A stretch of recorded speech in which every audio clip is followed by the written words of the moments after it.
Oh, it was 3 minutes remaining before it would have been too late or whatever. But no, we're good.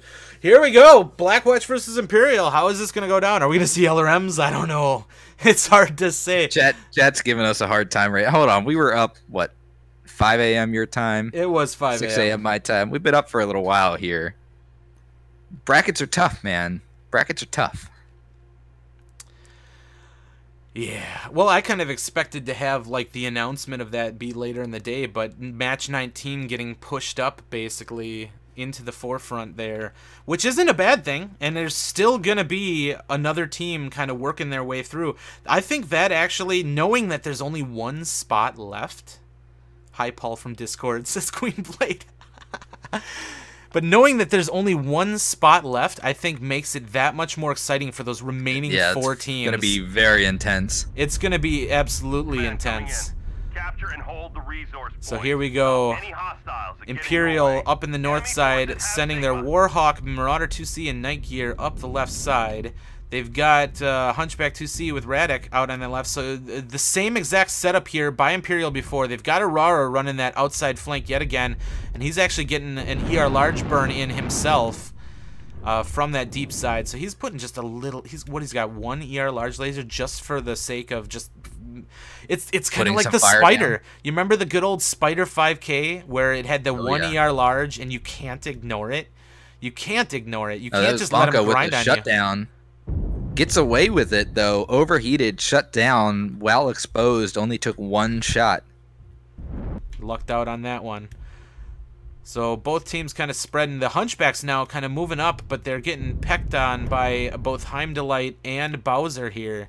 228 really likes to put those Hunchbacks down in the canyon on that side. This is a really rough place, though, because now they're going to be able to be hit by the Huntsman and the Arctic Cheetah and the Mistlings. I'm not a huge fan of them moving up to that position because they've given up Kappa and they've kind of exposed themselves to that flank. And this allows Aurora to even move up behind and start pecking on people as well.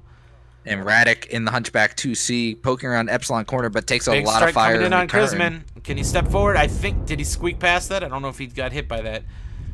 But, oh, a big strike on Radek, and Queenblade is right there. Aurora Queenblade putting some shots in on Radek. We've got a big fight down below by Theta. The 3 lights, and now Heimdallite and the Summoner, they have jumped on the 2 Hunchbacks for 228. I did not like that position for those Hunchbacks, and they are paying for it. And now Panic Button is trying to help out, but he's going to be the next one to go down in just a second here. Radek actually ends up with a kill on an Arctic Cheetah. Heimdallite takes out Torok. 3 dead now for 228 Wild Ones. Panic Button trying to back up, but he's being run up on. Blackwatch, by the way. Wild Ones played earlier. Blackwatch. That was a fun match, though. Wild Ones definitely played well. Is controlled by the enemy. Panic Button now getting stuck against the rock, trying to get out of here. He's rolled up on, going to go down shortly here. This looks like this might go EMP is just EMP. pushing forward and rolling Panic Button over gets a kill on File point. Titan, though. He does secure one, but he goes down himself. But I'm not sure that I didn't really like that position of those Hunchbacks moving up and basically and here's the Mislinks and the Arctic Cheetah on Archon Steiner in the Supernova. Those machine guns are absolutely savage. And he's going to be running up against the heat cap in just a second here if he's not already. Yep, just hit it. He still has front armor. Yeah. Oh, he's going to burn himself. He wanted that last killing blow, and he burned himself and cooked. Mad Edge and the Night Gear getting run up on, and this is going to be an EMP win for Drop 1. The enemy has capped enough resources. That's multiple times now we've seen 228 run their Hunchbacks down into the canyon, kind of next to Theta. I just don't like that position. I'm just not a fan of. I mean, I don't like going down into the canyon, period. But I really don't like that spot, and we've seen them do it time and time again. And they're doing it willingly. It's not like they're being forced into that canyon. No, they're overstepping their bounds on that left side. They don't have like light support on the left to cover them either. I mean, if they want to move up that far, that's fine. If they had their cheetahs up on the left supporting them and keeping those guys out, but it's not like they didn't see that Kappa was falling. I mean, they knew Kappa was being capped. They knew somebody was behind them and to the left. And why would you just allow them to run up behind you? I have no idea. That's tough. But Obviously, that cost them dearly on that one, but maybe 228's just kind of prodding and poking, or maybe they just completely misplayed that. But if they're going to make any mistakes, this is the time to do it right here, because they've already gotten their golden ticket to Vancouver. This is right here is where they can make these mistakes and maybe just try and find a hole or something like that. But I don't think Imperial's going to give them anything, really. This is going to be an incredibly quick match. I don't know what we're going to do for the next half hour if this goes that quickly for EMP in drop 2. You got to wonder if 228's just trying a couple different things. Yeah, I mean, just to quite see possibly what could happen. I mean, this match, basically, at this point, they bought their ticket. Does it affect seeding? Does this match even... Yeah, I mean, well, I mean... No, because they'll come down into the losers bracket, then they play the third, what could be the third place team. Whoever wins match 21 is second place.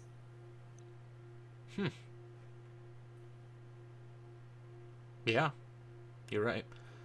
Well, I mean, this would affect seeding in that. Place. Well, this would affect seeding that the winner is guaranteed seed 1, right? No, because if the winner is guaranteed 1 or 2. Sorry, the winner is guaranteed 1 or 2. The loser is guaranteed 1, 2, or 3, I guess, or like guaranteed at least 3, but maybe more. So yeah, I mean, there is a slight advantage, I guess, in seeding here in that the winner cannot be third seed.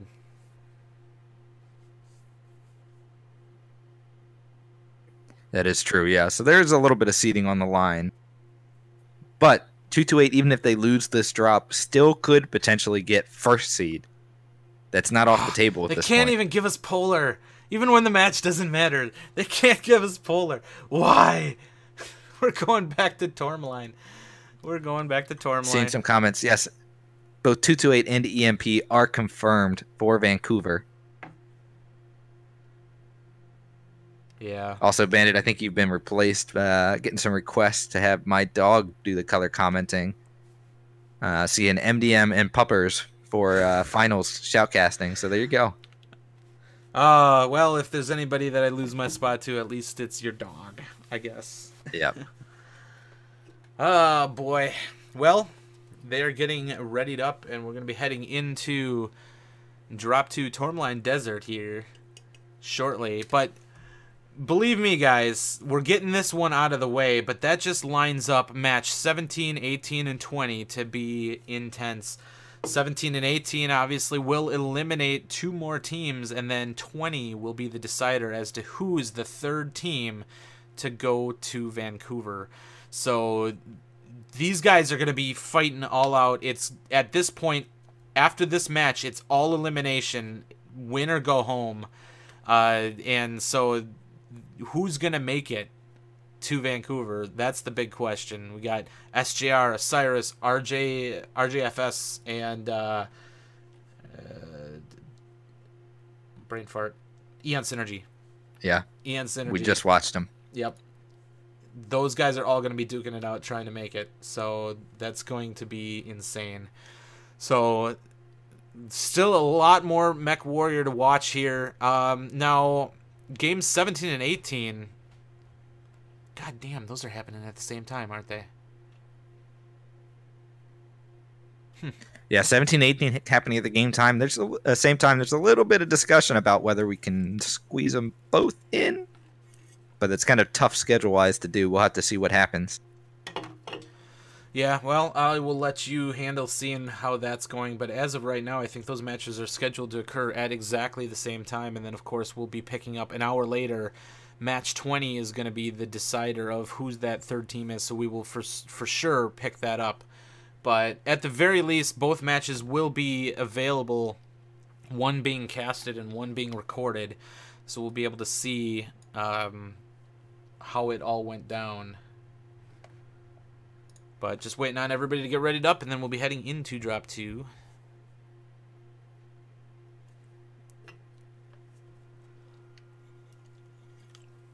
Much excite. Does this mean that I finally get to meet, like, I I don't know who do you reckon is going to be the 8 for Blackwatch heading out to Vancouver? Do you think Panic Button for sure? I'm sure Defunct will probably be there. Yeah, Ed will probably be there. Vonka. Chris for sure. It's going to be great being able to finally meet these guys. I've talked to them so many times and never really had the opportunity to meet any of them in person. But I tell you what, meeting Imperial, meeting Eon Synergy, and meeting the Wild Ones was a fantastic experience. All of those guys were really fantastic to talk to, and just see them play live was awesome. And so we're going to get at least one new team out there to Vancouver this year, and that's going to be great. It's going to be amazing. Yeah, MD, you want to come move into my house? You want to move in my house so we can do PIP instantly? We do instant PIP. Yeah, there we go. Local streaming PIP. Seeing some people comment on what happened to the first-person views.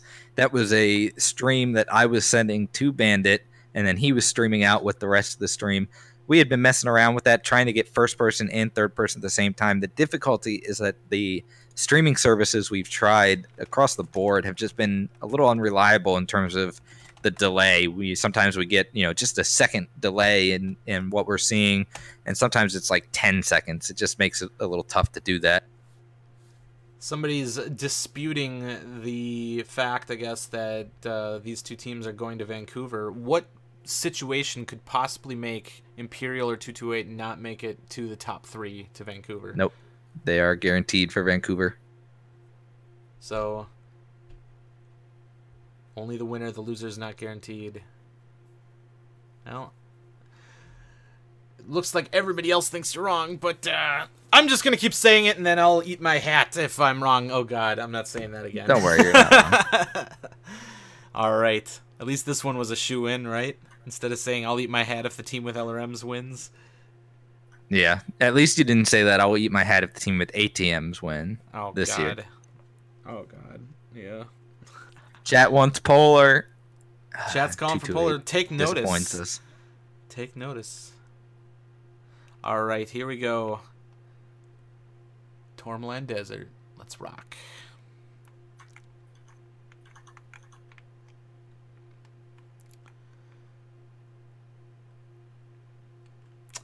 So because, all right, so since this is one of those matches where obviously everybody assumes they're guaranteed to go to Vancouver, whether they're right or not is being disputed by one guy in chat.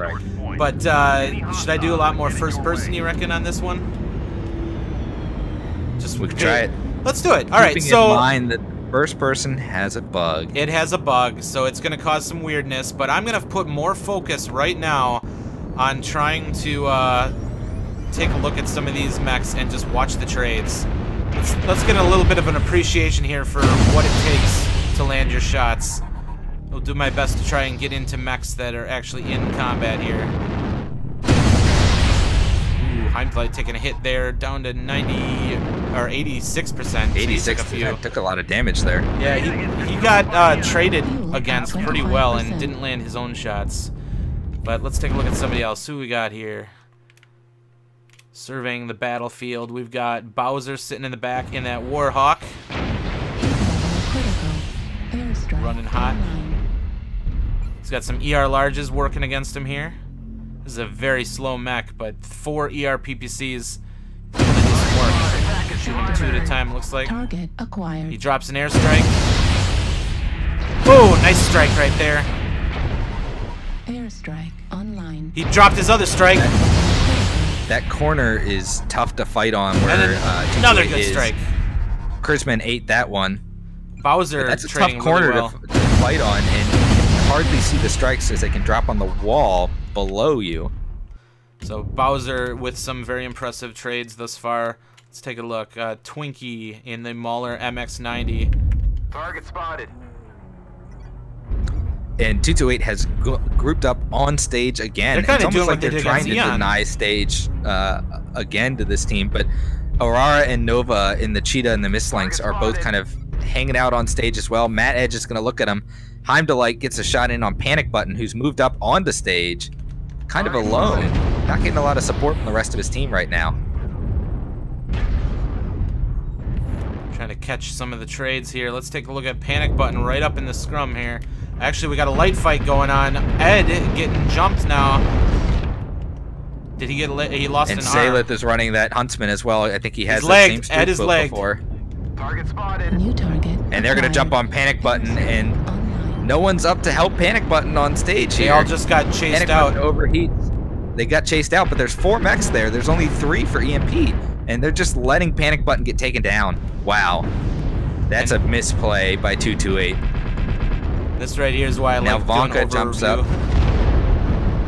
New target. Vonka goes down. acquired. They had Online. 4 mechs up there, including 2 mediums that could have supported their assault. So they could have had 5 mechs, 2 mediums, 2 lights, and an assault on stage against 2 lights and medium, and they just didn't engage. And now they're going to lose that strike force right there. The rest of their team's going down. Airstrike. That was very passive for 228.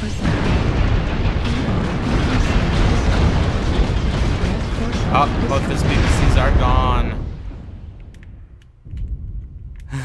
That's Well, whatever 228 was trying there, don't do that in the finals. definitely. I don't even know who's left alive because of the bug. Oh, there we go. No, those are. Oh, they're just getting the cap. It's all over. We've gathered Yep. enough resources. It So- is all Triumph over. will provide And that's us kind of an with example benefits. from a caster full disclosure point. That's why I don't like going into first person all that much. It's difficult to see what's all going down with the battle when you drop into cockpits, and so that's why I put a huge emphasis on the Overwatch cam. We just did a little bit of an experimentation there, I guess, just because this match didn't matter that much. But we got to go in and kind of see what it's like to be mostly in first-person cam, and so there's your example. But now you kind of understand why I like doing free cam. I like the overview, and I like just doing the over-the-shoulder as much as humanly possible, because it really, you don't necessarily need to be in the cockpit, but every once in a while it's really nice to see just the twitch movements and the reaction of the players and stuff in this game, and just the high amount of skill that it takes. These guys are not, you know, I know there's a lot of people out there that think that a lot of these guys are cheating and stuff, but no, this is just raw skill. These guys have raw skill. They're able to put their crosshair on their target and pull the trigger, and it takes a lot of practice and a lot of talent to be able to do that. And so it is nice being able to at least bring an attention to that in some way, shape, or form, but definitely an example there as to why I prefer that overcam for all of my cast. And I will, of course, be going back to that for the remainder of the matches today. But, yeah, congratulations, EMP and 228. Both teams, golden ticket to Vancouver. And that match means that EMP cannot be the 3rd seed Yep. going into Vancouver. They can only be 1st or 2nd seed. Absolutely. So it didn't completely not matter, but, you know, I really think on that one, seemed to me like 228 was just kind of giving him a poke and seeing what the response was to certain things. They might have been using that purely as a learning opportunity, and we've got a while till December. These teams are going to be able to do a lot of practice, and I wouldn't be surprised to see at Vancouver some new stuff come out, and people just, they're going to solidify who their top 8, who the 8 people that they're taking with them are, and they're going to start drilling, and they're going to find a way to counter each other, and it's going to be exciting for sure. But coming up next then, we've got those simultaneous matches 17 and 18.